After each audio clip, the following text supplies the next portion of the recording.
And this is something I'm instilling in my 8-year-old. I learned this from Cool Runnings, the Jamaican bobsled team. My daughter the other day came home from school. She got a bad grade on a test. And she made this comment, "I'm so dumb." And I said, whoa, whoa, whoa, whoa, stop. And I took her, we went into the bathroom. And I said, look in the mirror. And I said, you look in the mirror and repeat after me. I am good. I am powerful. I'm a bad mamma jamma. And at first she laughed. And then I said it again. And then I said it again. And she saw that, wow, Dad's serious about this. I think that process of breathing positive affirmations into our life, it's an absolute game changer. And by the way, probably one of the bigger problems that we're having in society is this victim mentality. We're saying like, I can't do it because of X. I can't do it because of Y. Do you know anyone that's been successful doing that? You know what? We're guilty. We become victim of the circumstances because negative things happen and we quickly become victim of the circumstances. Yet the successful people know how to get out of the rat race. You were telling me about your transformation. You were an employee for so many years. This is huge.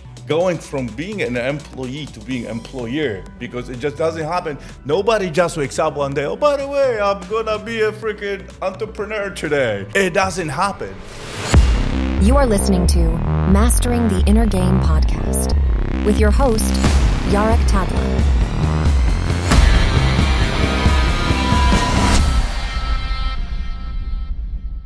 Welcome to the Inner Game, Jarek Tadler podcast. Today we have Mark Savant. I don't know if I put enough French in it. Thank you. Welcome to my house. And we're gonna discuss a little bit about what I always discuss, the emotional fitness, emotional awareness. And Mark definitely want to discuss AI, how the AI is going to influence our future generations, and not only the future generations, but the generations right now that was happening. So it feels like we have to, Jarek. When we're seeing predictions that 40 to 30% of the global workforce is going to be displaced in the next 5 years, feels like that might impact our mental well-being, right? I think so, yeah, because we already a lot of, at least at my work, in my business, people already start being concerned. And it's like the seed is already planted. And then how we react to it, and between you and I, COVID was a big hit.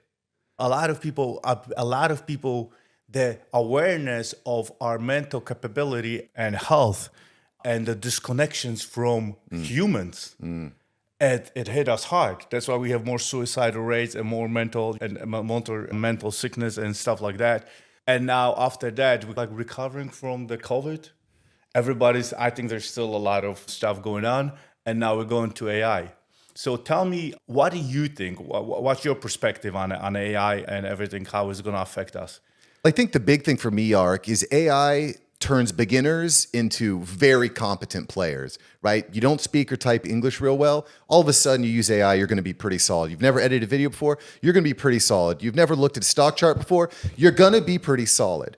So it turns beginners into very proficient in a particular field, but it makes experts extremely efficient in a field, because if you know your stuff, you're gonna read the results from an AI chatbot, and you're just like, that's a little bit off, and you're gonna go a level deeper. And so as you can start to learn and use these tools, it's just gonna completely transform the way everybody interacts. And I'll give you just a perfect example. I run a marketing agency, and we do a lot of video work, things like that. And I had a client who I was gonna shoot some videos for her website, right? Shout out to Drake Irish Dancing over in Coral Springs. And I said, hey, Christina, why don't you fill out this form about your business, mission statement, who you serve, who should join, frequently asked questions, that sort of thing. And what happened was she fills out the form. All those answers were automatically sent over to ChatGPT using Zapier. ChatGPT wrote out scripts for 5 episodes and gave her a list of 25 different video titles for short form video. So when I show up on site, I don't have to do any consultation. There's no meet and greet. It's set up the cameras. She's already got the script. She's already made her tweaks. She's trained. She's ready to go. I saved myself 2 hours of time, just like that. And even better, Jarek, So what do we do with the time? We watch Netflix, right? Oh, okay, well, we just want to make sure that we use the same thing. But I don't know, you tell me, but because now we're going to have the tools to make a lot of shortcuts, but people that stay on the top of the game, they still have to know. They're going to have a better knowledge and better awareness, and they're going to know how to use the tools. Because at the end of the day, you have to know the tools, how to use it. Because there are people in this world that let's say they have the knowledge, but they don't know how to use it. Then people that have the knowledge, that there's some people that don't want to get the knowledge at all. Okay, and then complain about it. There are people that have the knowledge, but they don't want to use it. And there's people that they don't have the knowledge, but they know how to use it because they find people to use the knowledge, so use the tools. So AI is going to be great tools. But at the end of the day, we still need the human interaction. Right. There's no way AI going to substitute the human interaction. When we were talking about this in your beautiful living room a few minutes ago, how much human interaction is really deep, right? In this world of the phones here, which I have on my lap, which I have notes and stuff, but in the world of the phone, it's LinkedIn messages. You want to meet for a 5-minute coffee, or do I have 10 minutes to pick your brain? A lot of time, that stuff is not super deep. This is why the news is failing right now, because people don't want to watch like a 5-minute clip. We need more context. We need more information. I want to get down and actually speak to someone for more than a 60-second Instagram reel. Why do you want to sit with someone and speak? It's the energy. That's what we need. We still will need the connection. AI is not going to take this away. AI is going to give us more time. AI, it's a gift and a curse. The same thing is the ego. Right. It's a gift and a curse. Social media. I think social media, if you know how to use it, is the greatest gift, because suddenly we only have access to the bubble of people that we know. Suddenly, when we go to social media, suddenly people have access to your information, your knowledge, and your experience they would never otherwise have. People in your bubble don't need you. They know who Mark is. Hey, I want a problem, I have a problem. Hey, here, Mark, tell me how it is. I have issues with that. People in your bubble, they'll take advantage of you. People outside, that's when the social media comes, because suddenly we can reach billions of people. We have right now over 8 billion people in the world. I think we reach like 8 billion, 18, something like that. So look at the reach, but it's also a curse. Right. Because it's an instant gratification, instant dopamine, and then they're playing game of comparison. And I look at as AI as a gift. I really do. And I think it's going to give a lot of shortcuts. But where do we bring awareness to the society? Because like my expectation from my society brought awareness to me, how it's supposed to be. I get that I wasn't happy. I did everything what society told me. Finish school, get married, have kids, have a career, have money. And then what? Exactly. We climb the mountains. The same thing with AI. I think that we have to, even like that's what we're talking, connectivity. That's what happened during COVID. Because everybody was on the phone. There was no exchange of energy. We were missing beat next to each other, feeling the energy. And that's where we connect deeply. And that's why everybody is, oh, this doesn't work. We take our connection by granted. Look at my kids, like any kids, you go to the restaurants, everybody freaking is on the phone. Dude, I'm next to you. How many times you see the couples like, and they at the dinner, usually it's the couples that have been married for 10 years. Sure. And even the kids, at the restaurants, they're talking on their iPhones. Jarek, I'll go to the playground with my 5 and 8-year-old, and all of the parents are sitting on the benches with their phones. And by the way, we cannot buy that time back. Once your kid, at least you could probably advise me on this. Once they get to a certain age, you touched it. Oh my God, Mark. That's why we're sitting here. Mark, I was this douchebag. I was always too busy because the kids want the only thing they want your time. They want connection. You have 8 and 10, right? You told me 8. 5 and 8. 5 and 8 years old. The kids only want you. They want daddy. For them, love, it means give me your time. Our kids want our time. And the problem we are like, I'm too busy, or I'm working on a deal, I'm hooking up with this client. Everything is more important. And even like in the playground, all the parents are on the freaking iPhones. And the kids look at me, and the kids want, Dad, look at me. And I'm telling you that because that's who I was. Sure. And then when I got divorced, suddenly all my kids lost connection with me because it's like, Dad, where were you? Suddenly you were dad? Because I was on the back seat. Mom is taking care of this. This is taking care of. I'm taking care of the money and providing. But the only thing my kids ever wanted is connection. And it's not only kids, Mark. Your friends, your wife, your parents, that's the only thing they want. It's so difficult, though, especially as an entrepreneur. I spent the first 35 years of my life as an employee. It's just over the last few that I've become an employer. But it's hard to turn off. I mentioned this, we're going to be visiting Poland for a few weeks. And it's going to be hard for me to turn off work, Mark. How do we separate from dad self to work self to these different phases throughout the day? Especially when this is engaging us and notifying us. Do you have your phone notifications on? Are you able to control the apps? Because my phone will not stop beeping at me all the time. It is not stop. It's like a little alarm. Even when it's not, too, it's amazing. If I'm walking from my kitchen to my bathroom, for example, I have to check my phone. It's so difficult to be present. I don't necessarily know how there's a solution to it either. I think the way I hit the bottom of the bottom, and the reason I even started going on social media is because of depression I had, and I hit depression numerous times until a few years ago I want to really commit suicide, have everything. And the only thing it was to me is I was never ever present. I was always instead of living in the moment, everything was more important. The phone call, the client, everything was more important instead of being in the moment. Like I told you in the kitchen, I could not sit with you for an hour. My brain, like my office tells me, if Jarek says something, it's already old. Because I was already, so I could never sit and just be present. And being present, that's what everything is made. That's what the happiness comes with. That's what the fulfillment, the purpose. Sure. But we just chase, and then we get there. And believe me, I've been there. I'm not telling a bullshit story. Like I have generation, if it comes to financial wealth, my generation covered. And I was there on the top of the hill, fucking miserable.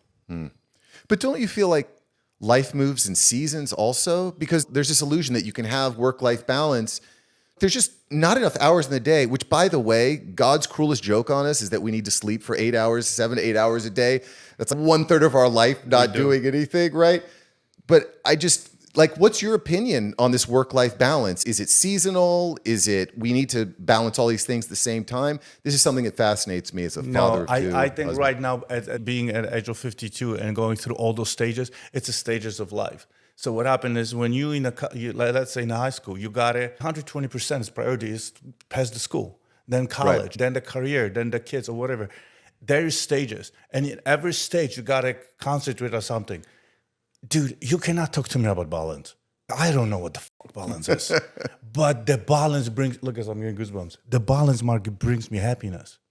And even right now, like literally 3 weeks ago, my office sit me down, they have an innovation with me. Jarek, you going the hyper focus again. So they know me from the last 30 years because I have so many people work for me. It's Jarek, when you concentrate on something, you are gone. Jarek, sorry, you last 5 years, 6 years for Ironman. You were gone. Hyper focus, everything else. You forgot about us. I did not make one phone call with my business, with building the culture. Then it was divorce. Then it was when I was little kids, it was the little kids. Then was Ironman. That was divorce. And when I was like, and now Jarek, now you're starting social media.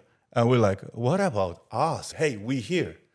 So the balance is not easy. So I don't think you can have balance. You have to always achieve. At the second you achieve balance, again, it's a gift and a curse because suddenly you feel comfortable. I got it. The second you think you got it, it's going to go down the hill. Sure.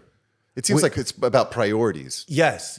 And we depend on the stages of life. We have to, the priorities change and the balance also change. This is more important, but we cannot have a 110 over here and 1 over here. We need kind of balance. And you know what? I'm the wrong person to ask because I'm struggling tremendously. I'm being honest with you. It's my constant goal. It's my infinite goal to find the balance in the unbalanced world that I create. Sure. It strikes me also as I go through my entrepreneurial journey that part of the balance is about empowering others, right? Empowering others around me to perform this task, or training the AI to automate this task, or even setting boundaries within my own life. I just recently, which by the way, I do feel that words have meaning because my whole life I've told myself I'm not a morning person. I'm not a morning person. not a morning person.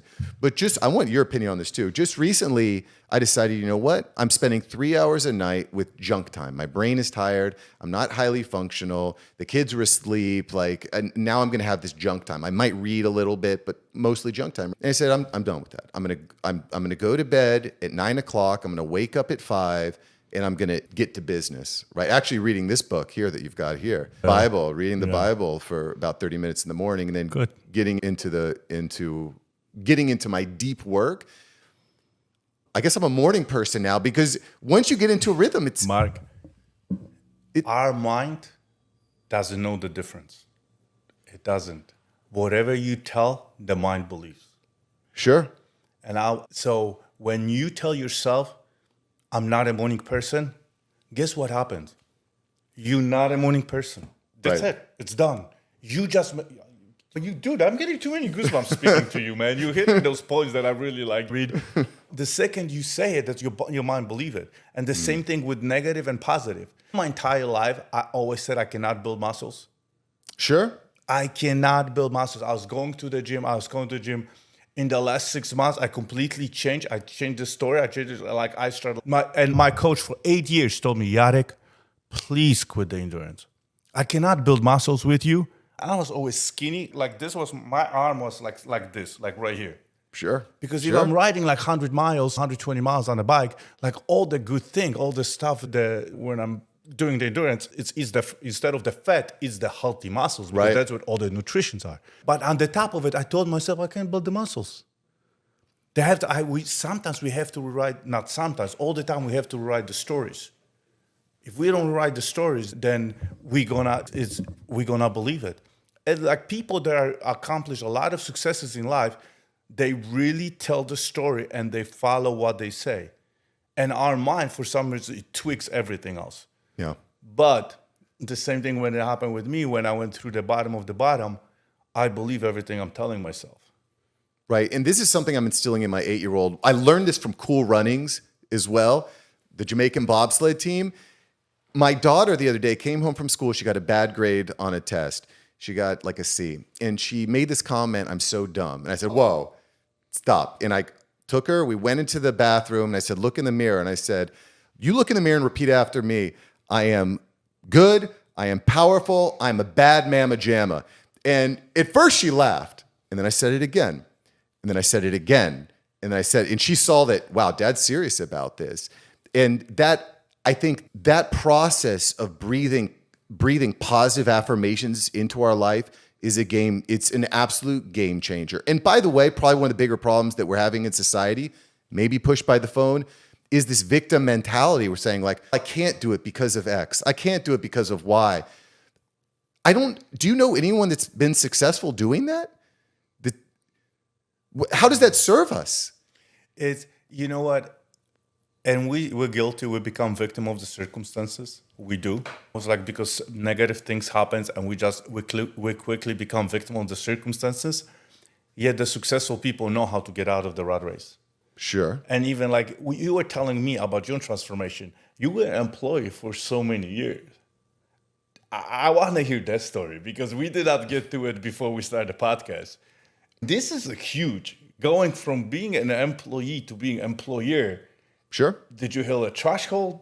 What happened? Because it just doesn't happen. Nobody just wakes up one day, oh, by the way, I'm going to be a freaking entrepreneur today. It doesn't happen. So just watch a Gary Vee video and you're like, all right, I'm an entrepreneur. That's how it was? No, okay. Okay, tell me how. For me, when I graduated from college back in 2009, I couldn't find a great paying job. And I ended up, my father owned an insurance agency, said, well, hey, why don't you come work for me? We'll teach you insurance. You can build up the agency. And so I did that for about 5 years. And then I realized that I don't like insurance. People are calling me complaining because their bill went up, or when you're an insurance agent, people are calling you because it's the worst day of their life. There's a roof leak. Their claim got denied. Yep. And I was like, this isn't for me. And it actually came to a culmination. We went out to dinner, my wife and I and my daughter at the time. And I had no reason to be upset, but I was so rude to the server that we had to walk out. They didn't have the type of rice I wanted, and I just had a meltdown. Just so you know, if I was president at the time, you would not be sitting here. I wouldn't expect to be Yeah. because I was at a different phase. And we walked out, and I sat in the car, and I said, I didn't recognize that person. And I said, you know what? I'm going to change. And I started trying I started exploring all these different business ventures. Exploring what? Oh gosh. I was looking at becoming a certified financial planner. I looked at opening up my own insurance agency. But this was the first time you see that you don't see yourself, or you plant the seed, or this was the first like aha moment that's not what I want to do? That was exactly it. I said, something is broken because financially we're good. Physically, I'm good. My relationship with my wife is good. My kid is good. Professionally, it was broken. I want everybody to know he's saying good. And for men, good is not good. Even, I'm doing great, it's still not good. Like, we need amazing. That's the comfort. Good is comfort. I'm good. Unless something bad. It's like, we do not change until we feel the pain. The pain is the best lessons. I did not learn shit from successes. Everything I learned from the pain. And when we're good, we got to learn how to be comfortable being uncomfortable. And I'm telling you, like, I was good for so many years and didn't serve me until the pain started hitting.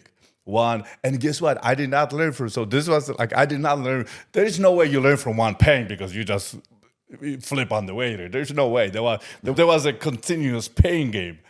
Right. What was next? I think that was the moment. By the way, it was your turn to give me the goosebumps there, because that idea of, and I think for many years, things were good. So I had no reason to. I love how you even like, good. There was, you're right. There's no You reason can do for that. it. I was just avoiding. It was a pain avoidance, and I think that. And I was talking to Noah Kagan, the founder of AppSumo, on my show about this. Is that the reason why we don't actually go for avoidance. it? Is we're afraid. So we do all these other little things to distract ourselves instead of actually going for it. And That's what I want to talk about. Right. And by the way, in the Bible, there's a story of Job who has everything. He's the richest man in the area. Everything's good. His kids are good. You know, he's got 7,000 sheep. I love how he changes. Like, he talks about somebody else's good. It's a good. But he talks about his good. It's a different good. But it's that, and in Job's case, he has to lose everything to 10x. And that's how it is. It's how it was for me. And by the way, last year was my first year fully self-employed. When I was 20, I was like, that's it. Best years are behind me. High school was great. College was cool. Best years are behind me. Age 40 was my favorite year, and it's not close. Not close. Although the year I got married, Joanna, that was definitely our best year. But besides that year, it was that. And it's just funny looking back. Being empowered and having that sense of purpose to build and help others and put food on other people's plates, and also seeing my kids seeing my transformation, that's where the money was, at least for me. That's where, and so we hit the 6-figure mark, and now I recognize I need to transform as a human to get to the next level, right? To get to the next level, that requires another part of transformation. I can give you a shortcut. Please, that's why I'm here. We don't learn from the best, right? Here, what happened is we all want in life something. We want something. But in order to get what we want, we got to first get what we need. And a lot of us don't even find out what we need. We're in the journey of looking. And then it's like, when you find out what you need, first you're going to like, no, this is not me. This is not me. Like you said, this is not for me. This is not for me. Then when you get what you need, now you know what you need. And now the worst part comes. You got to become what you needed. And when you become, suddenly you start getting what you wanted. And that's when the abundance comes. But this is a process. But you're already on the right mountains because you're already looking. You like when we start talking, you never mention money. You already said helping others, finding purpose, finding fulfillment. This is the endless mountains. There's no peak on the top of it. This is the mountain that's going to serve us for. And believe me, you might like, how did Jarek know that? 40 was the best year. Believe me, when you reach 50, you're going to be, holy shit, this is like the best of the best. And it's funny how, because like how everything changes right now, the 50, it's a new 30. 70 is like in 50 because we live a lot longer. We have a lot bigger awareness of all the, again, social media, internet. Now we have AI. Look at how often this conversation comes in. So it's easy as access to the information. And then how we use it for the longevity, it's a big thing. It's a big deal too. You know what I mean? I definitely don't take anything for granted there, but it is funny how that mentality worked out for me. When I was younger, I thought the best days are behind me. And as I grow older and grow more wise and find that sense of purpose in that challenge.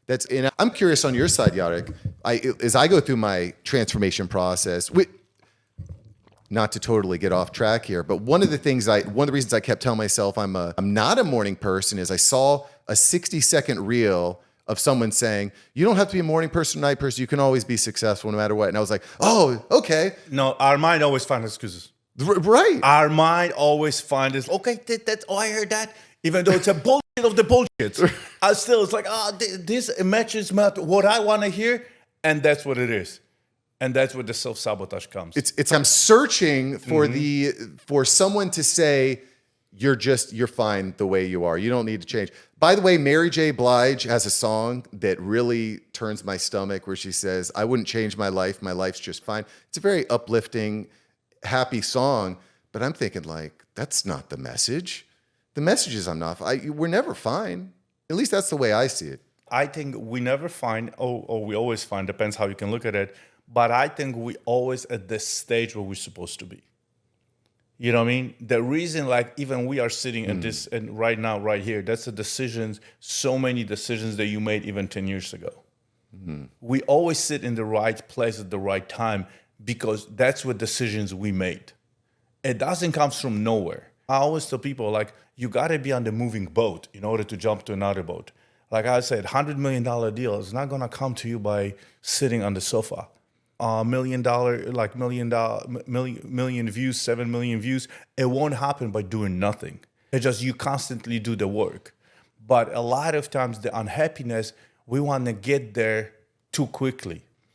And we forgot about the journey to get us there. Bill Gates. You know, the stage is the journey. I always want to get with the shortcuts, get somewhere quicker. The quicker it isn't, then you get on the hill at the top of the peak and they're like, what's next? And then boom. So sometimes we forget about the journey because we want to get, if I want this, if I want that. None of the outside world, whatever we set up, like if this happened, then I'm going to be happy. None of it. If we forget what is inside, because we were born with everything within us, then our society, our programming, our perception of reality screw us up. And we play the victimhood, that we talk about the victimhood in our own head. And then it's either we become happier or we become more miserable. We start sedating with work, with alcohol, with drugs, with gambling, with porn, with working out. Like my biggest sedation was working out, training for Ironman for 80 hours a week. Really? You didn't train for the Ironman? Yeah, but what happened is the society, this was a good sedation. Like when I'm working 20 hours a day, the society gives me permission. You're doing good. You're doing good. And then all my kids, everybody's, Dad, we here. Right. No, I'm doing good. You get the permission. It's still not forgetting what is important. But we still want to have that focus on, because I think training for an Ironman is an amazing thing, right? Because it says, I've got the goal. I'm going to put in the daily processes, the daily routines to actually get there. Right, this is a season, because I've run a half marathon, and the marathon is on my bucket list. But in this season, I'm like, I can't dedicate the 2 to 3 hours a day that it would take to actually get there. Just pushing back a little bit because that doesn't seem like a bad. It's building. What happens is helps build the resilience. But if that becomes the priorities, and then you're taking those 2-3 hours from the kids and being present with your kids or with the wives, it's funny. Did you notice? All my friends, hey. Yeah, let's move the meeting with the dinner with wife. Oh, from 6, oh yeah, my appointment got late, 7, 8 o'clock, or then cancel the dinner. Why the wives or the kids are always the first one to cancel? Right. You would not cancel, this is client, this is gonna be $1 million, he's gonna get me. No.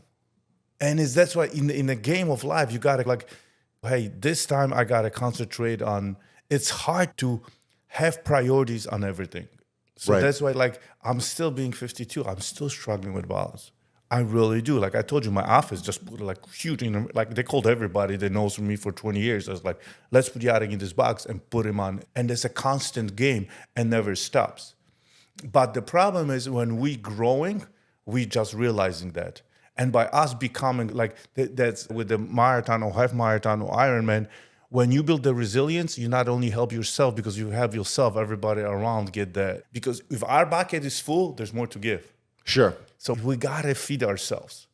Do you audit your calendar regularly? I was listening to Hormozy talking about this earlier today, and there's deep work that needs to be done, right? There's work in a business or in a relationship that must be done, but it's maybe not urgent, right? Like maybe I want to write a book, or may want to build an entire email sequence or an AI software. There's this work that needs to be done, but it's not urgent because I've got this meeting and that meeting and this meeting and that meeting. How do you prioritize time to get into that deep work? How do you prioritize that time? It's me. I have too many people do my schedule. It's me. It's called dating Jarek. Jarek is the most important. Sure. I'm really like, I can really like even, there can be people in this home, I can walk out and just go meditate for 10 minutes because I'm feeling like I'm not myself. I always neglect myself. That's why I end up where I end up. Suicide in 2008, suicide in 2016, suicide in 2020, COVID bullshit, suicide in 2021. It's because I never put myself first. I become people pleaser and I was doing everything for everybody. And my bucket was emptier and emptier. Right now, in the middle of the chaos, I have millions of transactions, podcasts, booths, TV shows. This is Jarek first.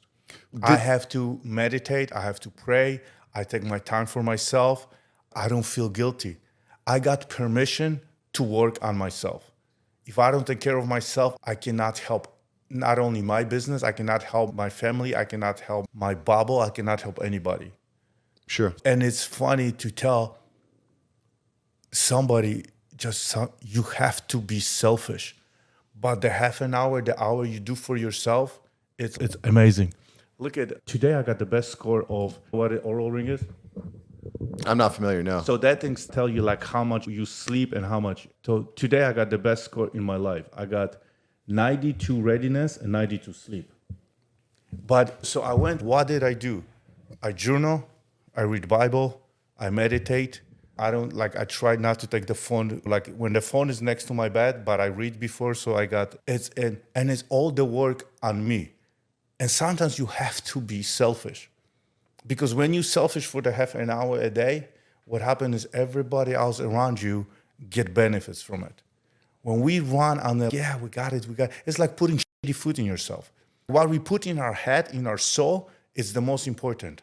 It's not only the food, it's not only the exercise, but I always tell Simone, I gotta work out. If I don't work out, I'm freaking losing my mind. But at the same time, I gotta read something good. I gotta read the Bible. I gotta meditate. I gotta feed my mind and my soul every single day. And there's how you have in the gym. Oh yeah, today I did good. Today, you know what I mean? Like this is like, there is no script how to feed yourself with the good positive. Like I was so positive for so many years that even in the worst possible scenarios, I still forget my positivity always overcome negativity. But it was the mindset. I forgot about my soul and my heart. And it was like, because this was like just completely destroying me inside. Sure. And don't go, Joanne, I know you're Polish, don't listen. I not tell them, don't go home. It's, Jarek said I need an hour for myself. I got to be selfish. We're going to have but you really do. And your kids will love it. Your wife will love it. And that's what happened, or what's happening to an extent, was I go through a personal transformation to get to the next level, which we both, by the way, shout out to Patrick Bet David. I was talking to Pat PBD about this. I said, how do I talk to my wife about having the same vision and the same goals? He said, you've got to sit her down and say, what do we want to accomplish? Take the steps and start taking steps to get there. So personal transformation is important to get there. At least when you're married, the personal transformation is not just you. Everyone has got to buy into it. I'll give you a perfect example. I said, hey, honey, I want to start waking up early so that I can get into deep work. I can read. I can get to the next level. And she's like, okay, that's great. Just you can't wake up before I wake up because I don't want your alarm to wake me up. And I was like, oh, I didn't think about that. I said, why are you making this hard? Because I want to make this transformation. It's for the good of everyone. Everyone's going to come along. But she sensed it as me being selfish. She's right. She's like, if you wake up, that means I have to wake up. I'm like, no, that's not necessarily true. She needs a permission from you. Yeah, she needs a permission from you too. And you cannot, in our transformation, we have to make sure that we transforming ourselves. We cannot suddenly require anybody else to do the same work that you do or we do. It's like we do the transformation ourselves. And then some people, and by the way, from wife, you're going to be tested. And listen, I'm not the one to talking about relationship. I'm on the third wife right now. So I'm not the one talking about relationships, okay? But what happened, but I see like even in my office, like I do something good because I have friends and family and employees for over 25 years with me. It takes time. Because first you got to go through the transformation. You got to do the work. Suddenly you see everybody else, what they doing wrong, pisses you off, and you got to shut up, still got to work on yourself, and then suddenly everybody start following you. But it's going to take years because first they got to see the changes, then going to trust the changes, and then they're going to jump on the wagon by itself. And those, not only in everything else, those weak people that they don't want you and they don't want to become better, they're going to fill up by itself. Like in my company, we don't fire. They just leave them by themselves. It's, holy shit, the accountability is growing and growing. And those weak people just fall off. The same thing with the friends. People want you to be in the bar. No, Mark doesn't drink or he doesn't want to go. He want to spend time with the family, with the kids. Fuck him. Okay.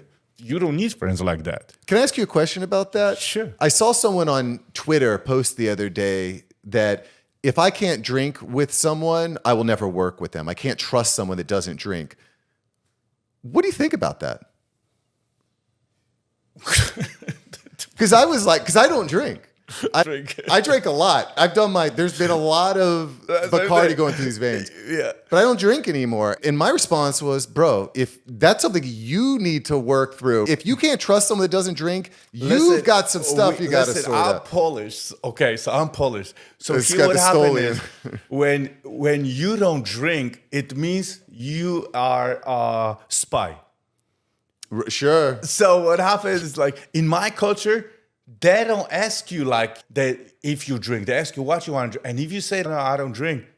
Oh, are you okay? Are you sick? Are you okay? I'm like, what? Yeah, I'm okay. It's like everybody assumes. In my culture, you drink. Sure. You know what I mean? And this is the story. This is the story that is absolutely wrong. Because what happened is, I don't want to do business with you because then I cannot trust you. You're going to get shit-faced in the most when there's something important. Because what happened is there's big deals and there's a lot of pressure because that's what I was doing. I was drinking. When there was so much pressure going on. Because alcohol, what it does, sedate shit out of you and make you calm. So this is I don't want to be with those people. It's funny. When I was drinking, everybody around me was drinking. When I don't drink, nobody else around me drinks. Sure. But depends. It's like when the transformation happens, there's some people will fall off. Right. But I can go to the bar and hang out with people. I don't have a problem. Did you notice that though, when you stopped drinking, that, hey, Jim doesn't want to hang out anymore or Fred's not around anymore? Because quite frankly, and this is the thesis of mine, I think that's a necessary part of the transformation. Well, Mark now is better. He think he doesn't drink, and now the wives are talking, look, and Mark doesn't drink, and you drink, and you got drunk, and this is, oh no, he bring. And a lot of time, even when I was drinking, somebody was like, no, I don't drink today. It was like, to me, I was like, what do you mean you don't drink? Like, you know what I mean? This was like a dangerous level. And now it just doesn't bother me. But if we stand for nothing, we fall for everything. Exactly. If I'm going to make a decision because of peer pressure, then what am I going to do when I'm pressured to do How something? you gonna else? go to Poland? Let me ask you. Like, you cannot be attacked over there. It's gonna be complicated. The last time I was in Poland with my wife, we went out into the farmland, and a friend of ours, he made moonshine, right? And he's like, "All right, we're gonna drink," and it was that. There was no water. It was moonshine. Yes. And I have never been that sick. I was not ready. I was used to drinking whatever we drink over here, beer and some Bacardi and this and that, but Yeah. I was not ready for the moonshine. And better than that, the restroom that he had in his farmhouse was so small. So I was doing everything. There was no like getting up and walking. It was all in there. And yeah, that was not my finer moments, which maybe is one of the reasons I'm not. We pushers, I tell you. Like, because it's so many years, so people don't even ask me. But I'm like, no, Jarek doesn't drink. I'm not different. No, he just doesn't drink. Sure. It's what?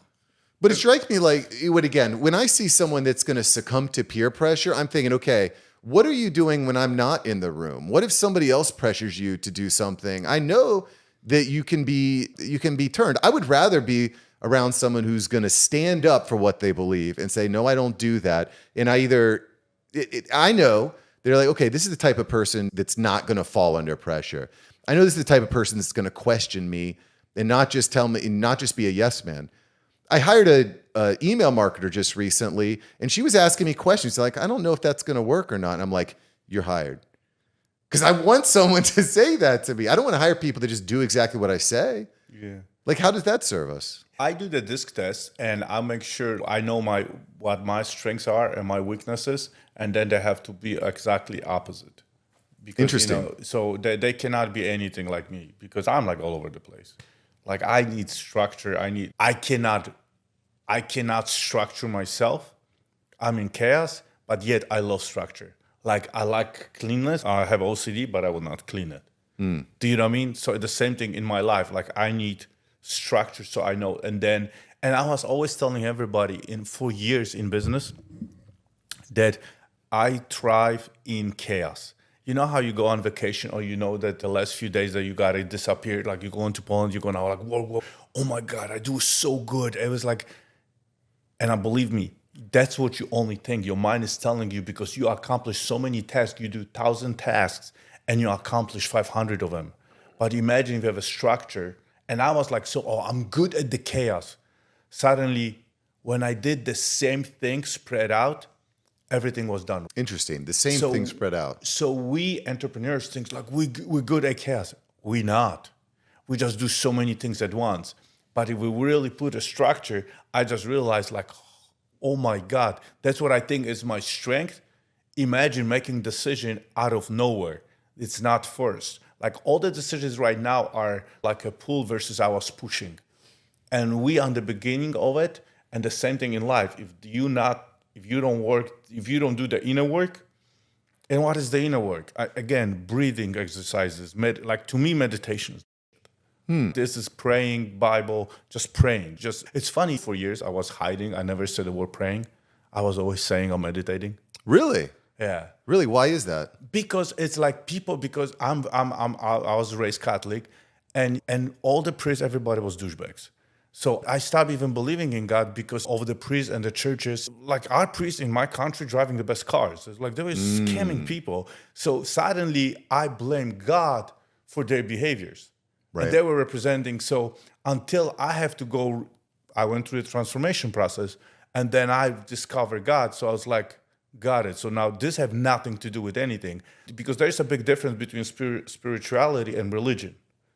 Sure. Oh, 100%. People mix that, and it's like really the inner work is like your soul, your heart, and that's what it helps me. Because at the end of the day, we gotta have a faith, because the faith then faith pulls you instead of you pushing everything. And then when we're pushing stuff, we force, and then we make mistakes.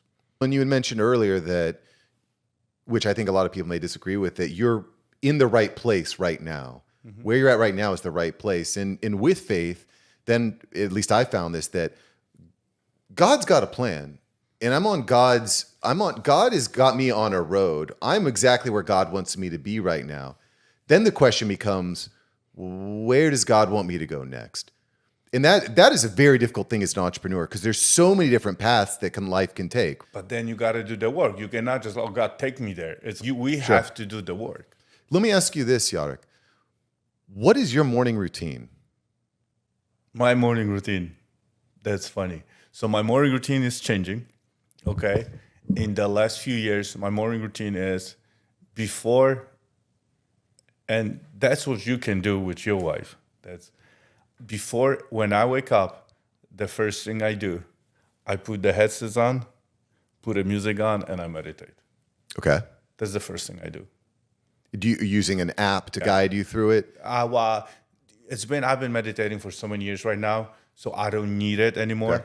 But I do. There are mornings that I do guided meditations, and there are mornings that I have my own music, and that's funny and you think, how the do you find the time for that? So that's what I do. Then I do quiet breath work until Jessica wakes up. Then I do regular stuff that whatever, just taking shower, green juices. Like to me, green juice is everything. Green juice? Green juice. Like, juice. Yeah. What time do you wake up, Jarek? It's 5:30, 6 o'clock. Okay. And then I go start reading, journaling. I go outside and then again, meditate again. Journaling, reading, and meditating again. And are you journaling on what I want to get done today, what my long-term goal, or are you just letting it flow? I just, whatever my head it tells me, I just journal the stuff. Because a lot of stuff and by the way, it took years for my coaches to get me to journal until I get I'm a slow learner. I'm really slow. Like people telling me what to do, and I know everything. No, I don't. That lost when I was studying. I thought I know everything. Now it's funny with age, you just realize how little. Sure. I think that's what the wisdom is. It's, oh my God. I don't know. Tell me more about this journaling though, because I don't journal and I don't hear people talking about it that often. You said I was slow to learn journaling. Why is journaling so important to you now? Because it takes that by the time it hits, like in the brain, your brain like rush and just like irrationally like run. The second I put on the paper, I feel like the thoughts are there and it's more structure. And when I journal, I feel like, okay, I got it. It's observed in my body that I can, because it went through my head, it went through my meditation, it went through my head, it still stayed there. And the second it went outside, it's just like I feel that it's out there. Right. It's a lot of time when I'm talking, even that's why I love podcasts. That's why I like to do the social media and all this stuff. Even in talking with guys, when you say something, you're running like question in your head, and then you say it out loud.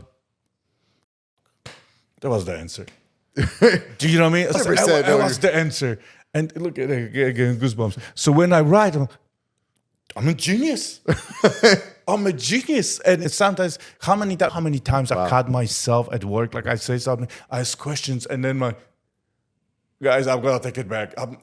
We ask questions like, oh my God, so I start catching myself a lot of times. And so this was one thing in work, and a lot of time, a lot of pain. When I carry, I have to, not the closure, but I have to sit down with my parents, tell them, with my kids, like I have to get it out. And there's a lot of stuff, like I cannot just keep unloading stuff on people and the pain, because we carry a lot of wounds and trauma. Like I never thought I have any wounds and traumas till I was 46 years old. I thought my life was perfect. We're men. Yeah. We got this. No. Listen, in my culture, if you were smiling, you gay. Oh, wow. You know what I mean? Yeah. If you were crying, you weak. I'm like, holy shit. And then I have to be the poker player my entire life. So now when I put the stuff on the paper, a lot of stuff, it just letting it out. Sure. So it stays there. And it's funny, a lot of those thoughts don't come back. And it's not, and you know what, there was like a few days that I really was complaining. Interesting. So you found yourself complaining so then I went back, I started meditating. It's okay, there's something not solved. Interesting. Because remember, like the only people that can trigger shit out of you already know, it's your kids and your wife, the people that are closest to you. Mm-hmm. But the only reason they're the mirror. This is the stuff that's, oh shit, that's what we have to work on. I got that. Why is this triggering me? Why is this upsetting me?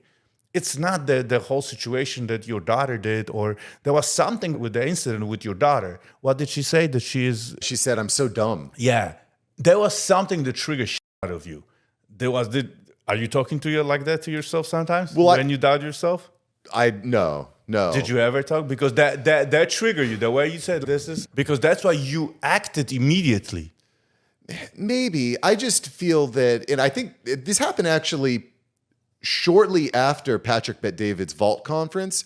And I remember PBD had Tom Brady on stage, and Tom said every morning, he was like talking about the fruits he's eating in the morning. And he said, every morning I'm going into the mirror and I'm positively affirming myself. And I'm like, that makes sense, because how often are we saying these little things to ourselves? Oh, you screwed that up, or man, you missed that, or wow, you stunk that podcast up. It's very easy to do that. And when I heard her say that, I think it was fresh in my mind. I said, no, let's break that now.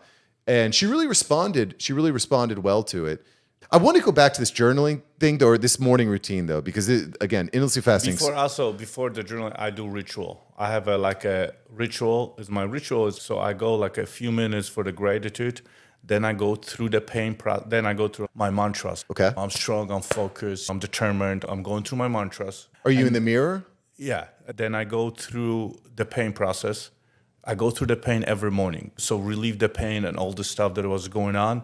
And then I go for the appreciations and everything else. And then the whole ritual takes me, I have a guidance from my coach. I have from Edge. I have a guidance for 30 minutes. But now, like everything in life, you find a shortcut. So now I just create my own ritual that is 8-10 minutes. And that I do it not in front of the mirror. I do every day in the shower. Wow. I have my entire ritual. I didn't know I have a ritual in my life, because even all my exes thought that I'm sick in the head, because I was always like punching my back, but my chest, like, oh, like, it was like, yeah, always. Sure. And then when I ran into Raul in the Edge, that's a ritual. So I was doing ritual my entire life. So this is the ritual that I do during, like, my showers are long. And then I'll put on a paper, and then again I go to, and then a lot of times, like, I get on the bad calls, I really just pretend that I'm losing them, and I just get, because I feel like this is not going where it's supposed to go, and then I go to the 1-minute meditation, like quick kind of reset, like you're resetting the phone. Sure. Because I'm feeling like we are not connecting. There is something, and a lot of times I come back, and it's even like attorneys. Holy shit, Jarek, we talk about this. Oh, don't worry, it's fixed. I'm like. And I'm like, I just hang up on you. You know what I mean? But I feel like I'm not being present. I'm already thinking how to respond. When I start seeing, instead of listening to people, I'm listening how to respond. That's where I start losing you go into your back habits. Yeah. So that's why I'm like, I have to, like, even in my business or with my kids or even with you, I have to be present versus thinking how to respond and which is hard to do with your kids when the kids get you on the wrong level. And we have to recognize when we are good being the warriors, but also we have to recognize when we good to be, because at the end of the day, we're on this earth to serve. Right. And we're forgetting that. And no one more so than our kids, I think. Exactly. So we're there from them. All right. So I just want to back it up just a little bit and lay out this morning routine so I can copy it and I have a copyright for this shit. There might be a book. So waking up around 5:30ish, right? 5:30 to 6, meditating for about 10 minutes. But sometimes the 10 minutes takes, because sometimes here what happens is, if I go sometimes to the deep meditation, that the 10, 15 minutes becomes 45 minutes. Okay. You know what I mean? And so I don't give myself a time. The only when I know that I have to do something.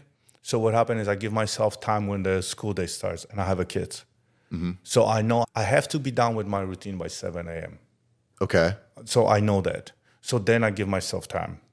So what happened is, so I know, let's say songs, but usually the meditation can take 10 minutes, it can be 40 minutes, depends and it's funny, a lot of times oral feels that I fell asleep. What does it? It really reads it like I went to sleep. That was the problem I had when I was meditating when I woke up. I would either be not comfortable or I would fall asleep. So I don't know. I find that reading it engages my brain a little more. But the idea of journaling is interesting. Jordan Peterson says that the best way to really flesh out an idea is just through writing, letting your pen ride. Which, by the way, we talk about AI. Most kids, most young people, most adults for that matter, are using AI to do all the writing. So I wonder, where does that leave us in this journaling process? I could see you taking a shortcut. I'm not going to journal. I'm just going to let ChatGPT journal for me this morning. You know? No. I think it's got to be your own thoughts, and I'm telling you, even what happened is by saying this like out loud, because it took me years. I did not. It's funny, Mark. It took me years to read books. Sure. When did you start reading? Like a few years ago, and now I read 12 books like at the same time. Right. It took me years. And then when I started reading actually books, I was listening to audiobooks like crazy. My kids never knew that I'm listening to audiobooks. They think Dad is on the phone listening to the music. So when I start opening the books, my kids are like, oh, Dad reads. Right. So it was the reason to start reading books. And the same thing with the journaling. No, I'm telling myself that. I'm telling myself in the shower, I was taking 40, 50 minute showers. And I was everything in the shower, like people like, what do you mean you're the most productive in the shower? I am, because I do my plan in the shower for the next 100 years. Well, it's also, wow. It's interesting, whenever I'm in the shower, I never have like me time. Does that make sense? I have time where I'm alone, but it's not me, which I'm hearing a lot from you, Art, because normally when I have me time, it's listening to a podcast or YouTube or something like that. That's not me time. Right. So you need to actually space out time to actually be present, just yourself, no distractions, speaking the affirmations. It's funny thing. And I tell you how it came along. And it's funny. I think I never talk about it on a podcast. A year ago, I have a businesses like all over the world.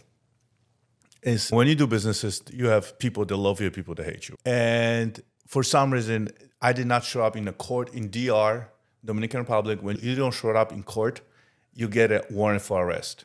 And the warrant for arrest goes to the Interpol because it's such a small country. So it goes to Interpol in England. Interpol, in the worldwide. Okay. So then I'm traveling to Panama to do my stem cells. I do every 6 months stem cells because Interesting. they 200. Yeah.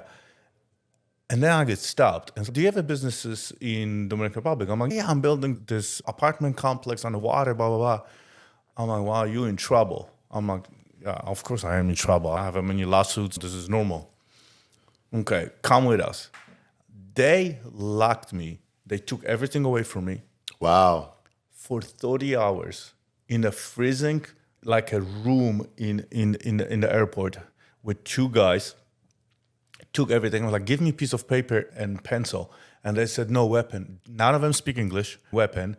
And they just show me on their phone that we have a 24 to 48 hours until the Interpol comes and interview and figure out what is the issue that you are ordered to be stopped. 30 hours in the freezing sail.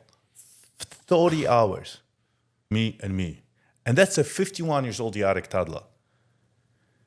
I get home, Jessica, like everybody, like crying, blah, blah, blah. Oh my God. I'm like, babe, this was the best 30 hours in my life. And she goes, what's wrong with you? We were worried. He was just like, babe, the first 2 hours I was mad as hell. And then I just realized that I don't spend enough time with myself. I learned more about myself in this 30 hours than I learned in my entire, all the training, all the ayahuasca ceremonies, all the coaching, all the therapy, everything. 30 hours with myself. And when I came back, Mark, I said, every hour, it's a date Jarek toddler hour. Every day, I have a 1 hour to date myself. And there's no distractions. And you know how weird it was, the first? Oh no, I can do something. It was weird as hell. And when then you own with your thoughts and you recognize it and you just, but that's again, and it goes like, when you connect your subconscious and unconscious mind without any drug, without any alcohol, without anything, and you're more creative, it's the God set you free. That's where the freedom comes. It's funny, Jarek, we talk about this because I had a similar. I was not locked up in a Panamanian cell in freezing cold. That was not the exact situation. My situation was the internet was out for a day, but I still had my phone too. But anyway, so the home internet was out for a day. A little bit different than a Panamanian. But what I recognized was my entire business and everything is online. If that's done, so what do? I had to go and I had to write and I had to read and I had to think and do business strategy and go to my whiteboard. And I was like, my wife came home. I was like, I just had the best day ever. The internet was down and I actually got to focus on the problems rather than be in the problems. And so I never really thought that, wow, I need to actually do this for an hour a day. But because I get so caught up in, boom, this email, this recording, this project, this and that. So what do you do during that 1 hour? You're taking 1 hour every day. That's Jarek time. What are you doing during that hour? What's your focus? Meditate, pray. Meditation. I just go through and now I give myself permission to journal. Can I ask you another question? We talk about praying, reading the Bible. I was reading another very famous book, Think and Grow Rich. And as I'm reading Think and Grow Rich, I'm like, a lot of the stuff that Napoleon Hill's talking about is actually biblical, faith-based stuff. Have you read that book? Did you notice that too? Yep. It's like that. Did you read the other book that he wrote? I know. Outwitting the Devil? No, I didn't read. I saw it up on your desk there. I haven't read it though. So those two are my Bibles, and that's my third Bible. Outwitting the Devil. So where do we? I'm telling you, like this guy was so right, but this guy was so right 100 years ago that is going on right now, and that's exactly what we talk at the kitchen. Sure. That's exactly what we talk about.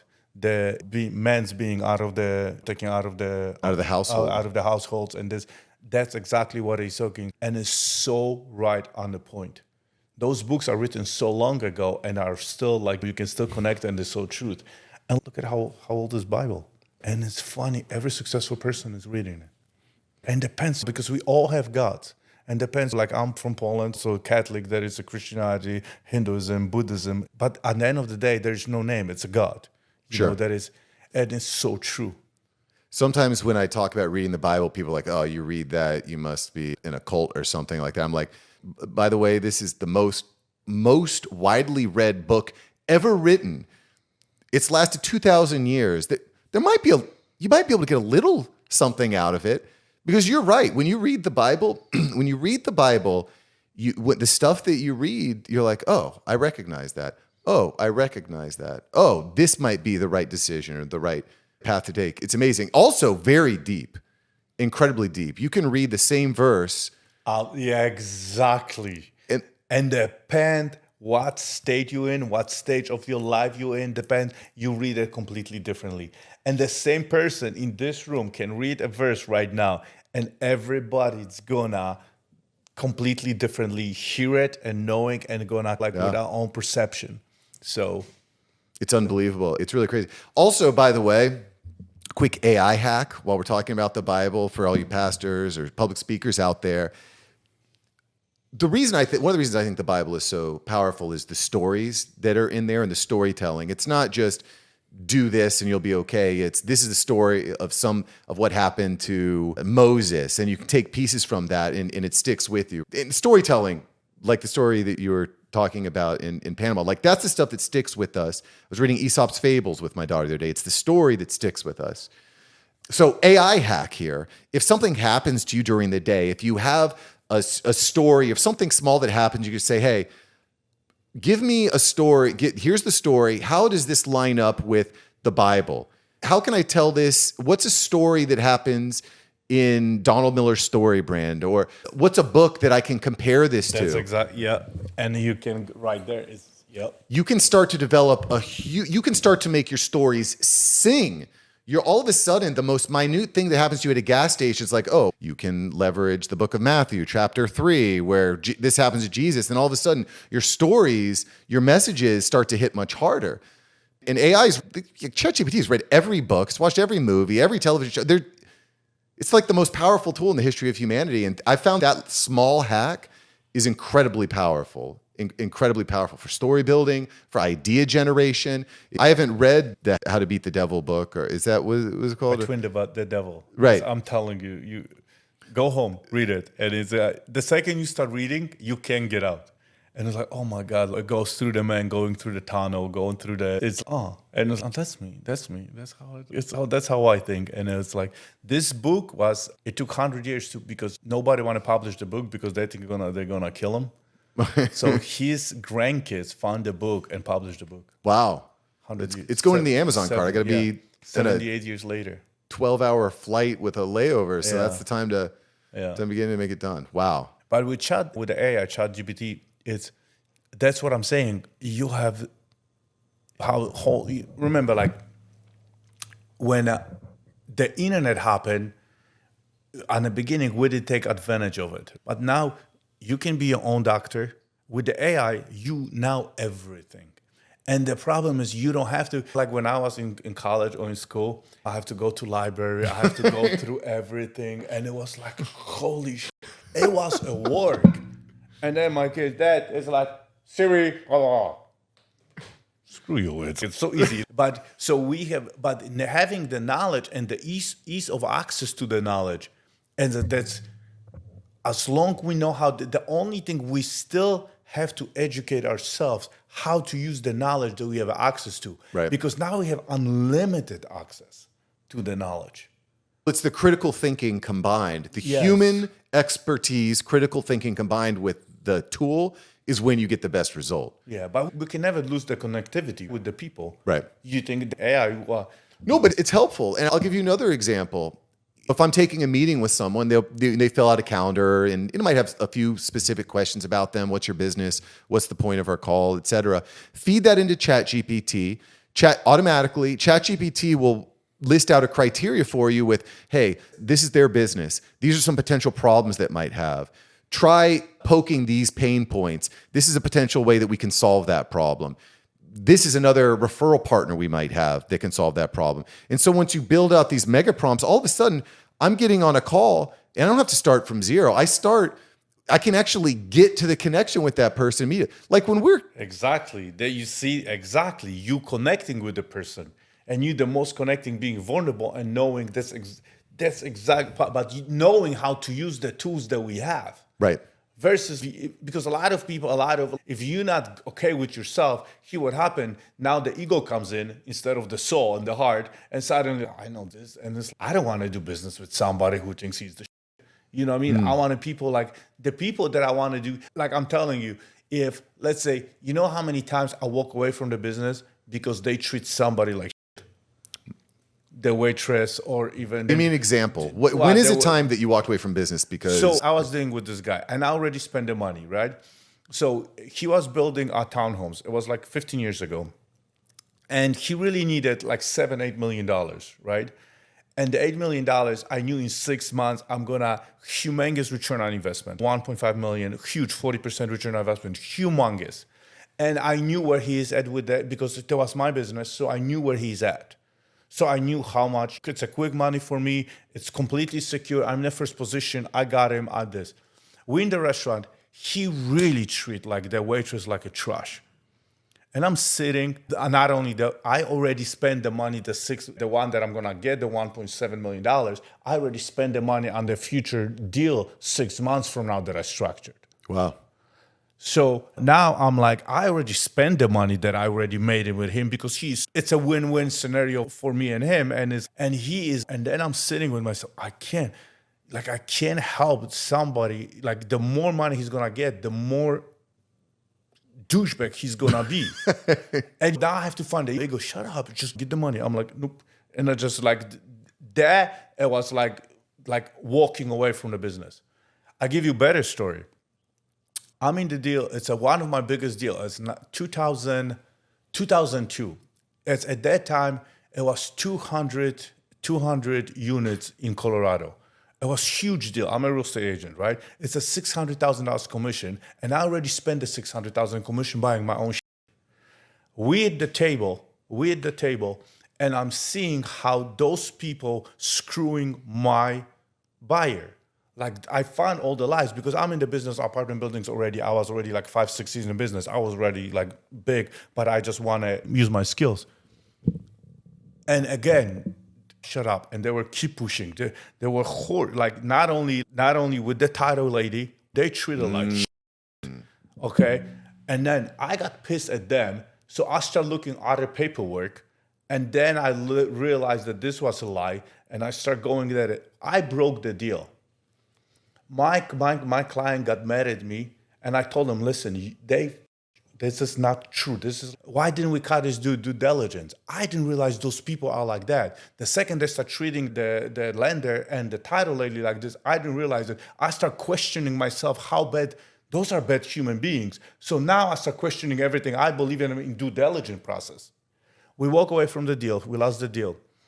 This guy came back with hundreds of clients, closed thousands more of apartments with me, and he was like grateful for life. I'm getting goosebumps. You know what I mean? The client that was initially upset that you broke the deal. Yeah, but he lost it. But then I explained it, so he was grateful. Wow. You know what I mean? And it's like where there's smoke, there's fire. Yeah. That strikes me as like trusting your gut to an extent too. It is. But I can't imagine how hard it was to walk away because you were already you already spent the I already spent the money on my apartment. Oh man! You know what I mean? But sounds like right now I don't invest in the businesses. I invest in people. I want to see how people are versus like how they are with families, how they are. It's funny, people, we talked about it, and I'm talking. No, let's talk about the deal. No.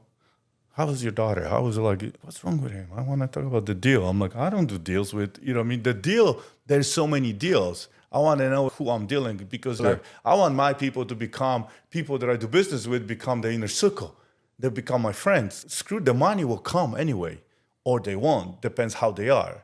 So, because your culture, and you'd mentioned this earlier, that if the culture is built a certain way, it'll filter out people that aren't they'll self-filter out because they're not a match for the culture. Would you say that particular item of doing business with people that respect others, we'll say? Yes, it's everything. Would you say it's a core value? It's everything. Without it, you can't. What other core values do you hold, Jarek? Do you have them well defined for your organization, for your personal life, or is there a lot of crossover? The one up there, you can read them. The core values. Be positive and uplifting, growth-oriented, do the right thing, we respect others, ourselves and others. That's what we talked about. That's important. Yeah. And get the job done. Now, I'm reading Donald Miller's How to Grow Your Small Business, and he says you want to have a hierarchy. So maybe sometimes core values go against each other. Like, for example, get the job done was in conflict with we respect ourselves and others in that example, right? Because you want to get the job done, but you couldn't exactly because they didn't respect others. So do you have a hierarchy? Do you put a hierarchy on the values so that if every once in a while there's a discrepancy, hey, this is the core value? Yeah, but what happened then we go and we discuss. Because I let people like have a freedom of choices. But when they start having questions, when we always talk, when you have a question, when you start self-doubting yourself, let's share. Sure. Let's share. And then what happens is that it goes and we go share it and we figure it out. Sure. You know what I mean? How often do you audit meetings? Right? How often are you going to your team and say, listen, y'all, I love doing these Monday meetings, but we got to stop. We're not getting anything out of this. You're not going to believe it. Okay. I'm completely out of my business. Okay. I suck in operating my business. I have no idea how my business operates. The only thing I know how to expand my business. And the reason I got back, because I built enormous culture when I got into business, I was in the business 30 years ago, and I built enormous culture. And when I started out in the new businesses, I was so out of it that my people asked me, come back to us. That's why they put the innovations, like, we need you now because everybody's looking up to you and you're not being present. Sure. You know what I mean? So I'm back, and actually it's a baby step. I'm learning, and it just, instead of being unpresent, I'm being a present owner. So my CFO, everybody got to help from me. I think we don't run meetings. We do quarterly meetings now that I come to them, and it's been for a year right now. and we're completely redesigning the culture and everything else. Well, it sounds like you already did the audit because you're only going Yeah. to quarterlies now because it's very easy to get caught. And hypothesis here, it strikes me that because you have the core values in place, it enables you to hire and empower the right people within the organization. Because if they do respect themselves and others, they're going to be able to handle those sorts of meetings on their own. And I don't know. I've always felt like core values are just like a bunch of, we love one another. Just, it's not really impactful, but more and more it strikes me that is what's required to get But to. it's funny, on those meetings, we don't talk about business. No? Then what do you talk about? We just talk about our own successes, our own goals, our own stuff, and we connect. We become very vulnerable, and then we all connect, and so let's say we spend a few hours BSing, and then 15 minutes, hey, we got to do this, and then again structure 2 hours BSing, and it's not BSing because it's really connecting. Human I'm connection. really big about human connection because I realize how much I miss that. Do you think that the younger generations are missing that? Yes. Enormous. But Like my in my office when we meet in my beach house, it's everybody, all the phones are in the kitchen, all the phones are out of, no phones, no nothing. And it's like when we go to the restaurant, like even yesterday it was Father's Day, all my kids I put the phones like right in the middle of the table. It's, and then suddenly, and it's always, we're going here, let me, no, wait. It's a need. Why do you think, why are you so connected to the phone?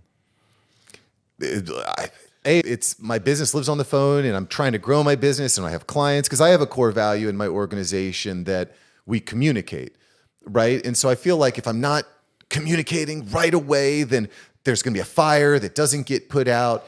And I'm trying to let go of that and put better systems in place and also create a better expectation with clients that, hey, for this type of problem, it doesn't go to Mark, it doesn't go to Jarek, this goes to Jennifer over here, it goes to Jim.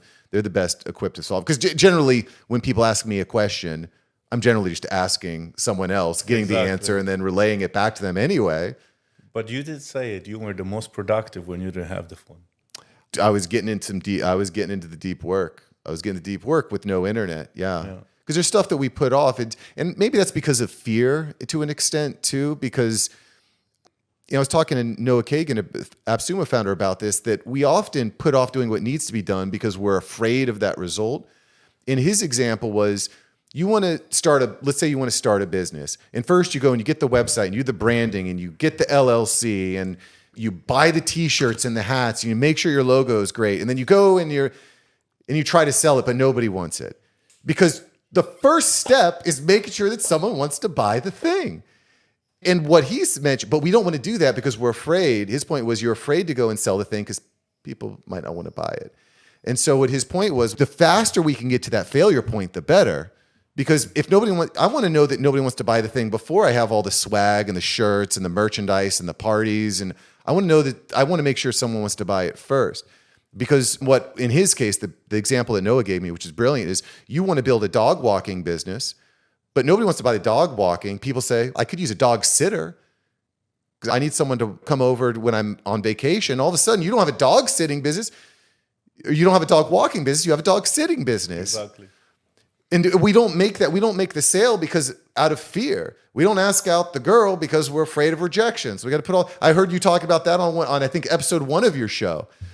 Yeah. He's talking about his son wanted to plan out the whole prom before he'd even ask the girl out. Exactly. We overanalyze a lot of times and we just lose what is important.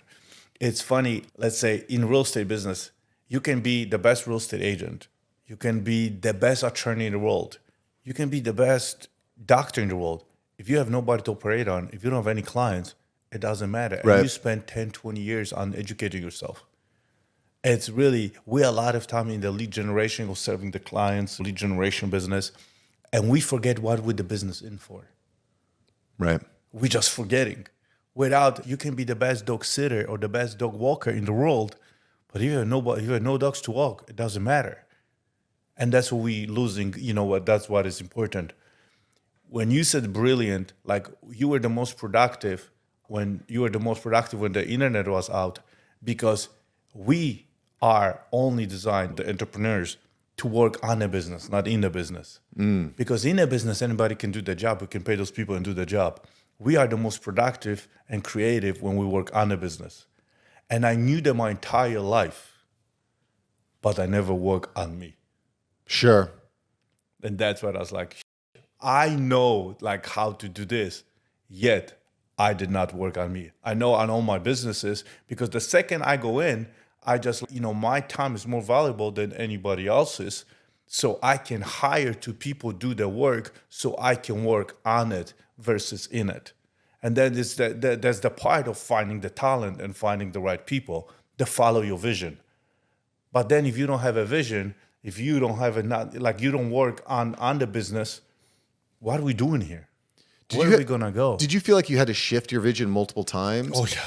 Because sometimes when you see someone that's crushing it, you're like, oh, they had the right vision day one. No, it changes constantly. Are you kidding me? All the time. I'm not saying on a monthly basis, but your vision changes all the time. How often are you auditing your vision? If you're saying, I'm going to do this for a quarter, and it didn't, or is it like you said, because that's the other problem is people spend all this money on a rebrand or a new website or whatnot, and then 3 months down the road, Facebook ads actually are broken because they have this deal with the Apple App Store and then privacy stuff. So it's just interesting to me because when you see someone that's got it all figured out and all the money is there. It's like changing the coaches. Let's say you want to have a coach on an NFL team or NBA team. Those teams that change those coaches every 6 months, every year, they don't get nowhere. It takes a time. And the same thing with my vision. My visions are 10, 20, 50 years from now. I know I'm going to live 120 years old. I know I'm going to be, unless there's an accident. I know. So my visions is I want to enjoy my life. My visions are 20, 30, 40 years from now. My visions are like, what I want about what happened this week or next month. I don't care. And then somebody's going to realize, hey, this shit doesn't work. But if everybody knows where we're going, that's what everybody jumps in. And my people figured out, this doesn't work and this doesn't work. We make a mistake. And it's okay to making mistakes when you have the support system and the support vision. So my vision, it's readjusted because in life, it's like you have to adapt, adjust, execute, right? It's, hey, you tell the kids we're going to the restaurant and then he's doing something and suddenly the reservation's over, you're going to a different restaurant. The same thing in the business. But the vision, it's like, hey, we got to get there. And I think the vision stays the same, even though when you in for so many years, then you go, I don't like that. And I tell you a good story.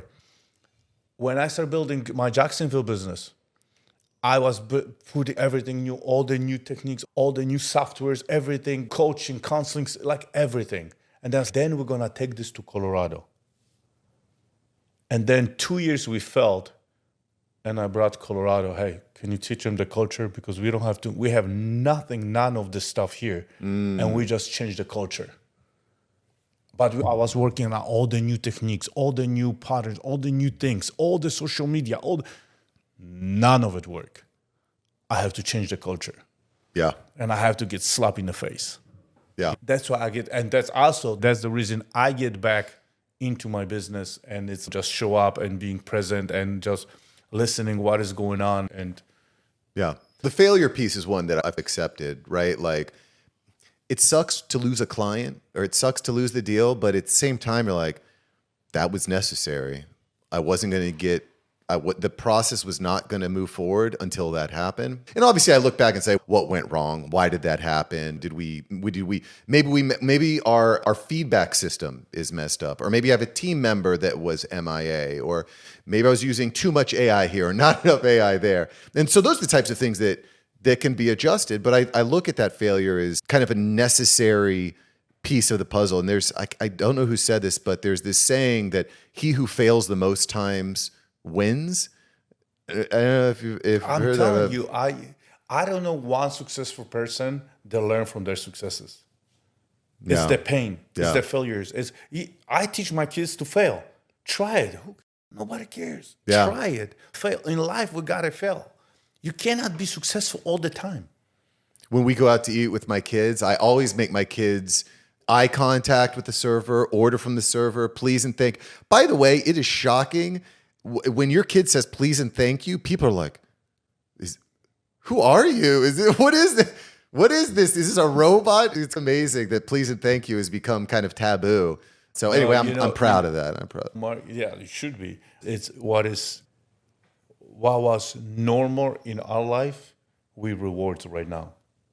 Like normal behavior, like empathy, being nice. And it's like so I give you an example. My son, my daughters, like they have OCD like me. Like when they put everything in their suitcase, nice, everything is folded. Oh my God, like, oh, wow, you really packed it well. My son did it the first time and we were throwing a party because he was like... It's like me and my wife. And then we rewarding him for something. It should be done. Or it's like, it makes us proud that like the kids say please and thank you and stuff like that. But that's the whole society, you know what I mean? It's, Jesus, my father, if I didn't say those words, my father would kill me. And my father was just, Give you, And but we have to stay above that. We always have to keep reminding, because did you notice? I don't know, it's like how you all exchange your kids. Like my kids comes back from other people's houses. Oh my God, your kids was behaving so well. I'm like, how the hell he's behaving in your house? He doesn't behave in my house. You know what I mean? But at least something was done right here. So it's, you know what I mean? It's the little things. We always have to do it. When somebody says something good about your kids, yeah. That is the ultimate feeling, because that's legacy right there. Exactly. But speaking of legacy, you mentioned something, Jarek, that I found interesting. You said you're going to live to 120. For sure. How the hell are you going to live to 120? How are you going to do that? What do you know that I don't? Are you going to have a bionic brain put in? Are you going to have robotic arms and legs? I know this is our biggest asset. We forget about that. And our mind and our soul is the biggest asset. The second you feed this every single day and you take care of it, that's why I don't drink alcohol. I don't put any drugs. I don't put anything. I watch out like what I put into my body. There are accidents, yes.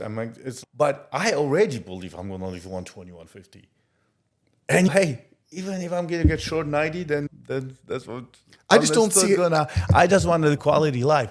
I got to tell you, like my family, I just lost all grandmoms and grandfathers at the age of 97, 98. Okay. So my family lives long, but they didn't know what I know. Like getting that's why I went to Panama to get the stem cells. So through the IV, that's where all the Joe Rogan goes there, all the celebrities go there. So it's just constant. Peter Diamandis is talking about this, Abundance 360. Yes, but I want to have the quality of life. I tell people the way you take care of your body right now, that's gonna tell you how you're gonna live, what quality of life you're gonna be the last 10 years before you die. So I really want to live like good quality of life, and I love life now. So I feel like I got a second chance after the suicide. So I was like, I want to live it. I want to live it to the fullest. Yeah, that's how we change the world. Yeah. So I just want to go share my story, and I'm telling you, if anyone have one thing that's one man, I'd be more than happy. When it starts with, okay, tangent alert, warning, tangent alert. It is almost impossible to eat healthy in the United States. It is like the mafia, the pharmaceutical companies and the food companies. I dare you to try to go to the grocery store and buy something that doesn't have sugar in it. It all has sugar in it. It all has preservatives in it. In fact, there was a study that just came out recently that showed every human testicle is completely filled with plastic. How is it possible that we're not all stained? I don't even know how we're having kids anymore with how much plastic is in our balls. To be honest. You go to Europe, you'll see. In Europe, people go to grocery every single day. In Poland, you cannot buy a ham because the ham 2 years later, it's completely rotten. The cheese, everything is fresh. Like nothing stays fresh for a week. Right. Everything you eat the day or the day after, or it's completely gone. Interesting. Here you can leave stuff in the refrigerator, or bread is fresh for a month. Yeah, we found milk in our fridge. It was a month old. Yes, in the refrigerator you can leave it. So there are a lot of preservatives and all this stuff. And speaking of sugar, I completely quit sugar like 8 months ago. And I did it for my body. And it's funny how much effect it did on my brain. Wow. The fogness is gone. And believe me, I quit a lot of stuff. So what do you eat? And it's If you're not eating sugar, what do you eat? But I don't process sugar, so I don't eat any desserts, any ice creams, any pastries, no processed sugar. I will eat sugar there's a fruit, I will eat sugar in fruits, or there's some stuff you cannot just avoid, but none of the processed sugar.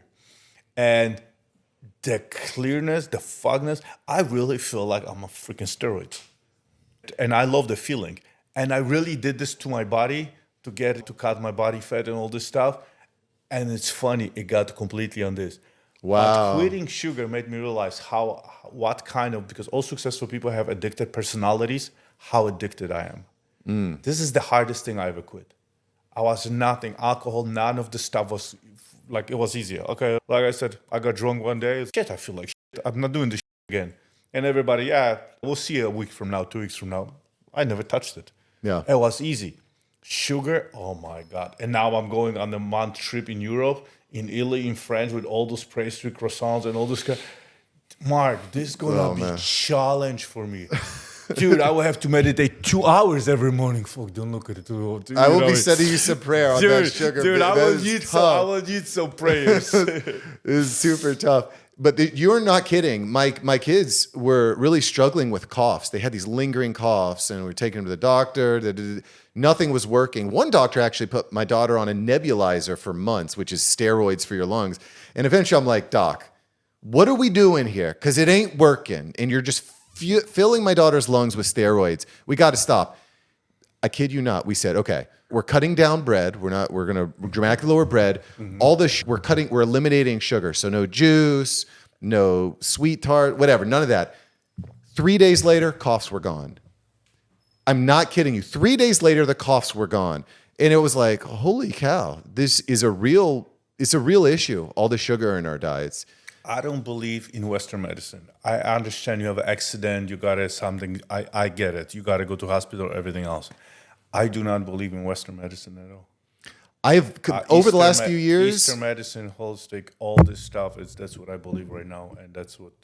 I used to have terrible eczema all over my arms, right? Let's check out the arms, baby. Check out the arms. Terrible eczema. It was very dramatic for me. And I'd go to the doctor and they're like, oh, you just keep shooting up this. I don't even remember what the medicine was, but you take a needle and you're shooting yourself like once a week or whatever.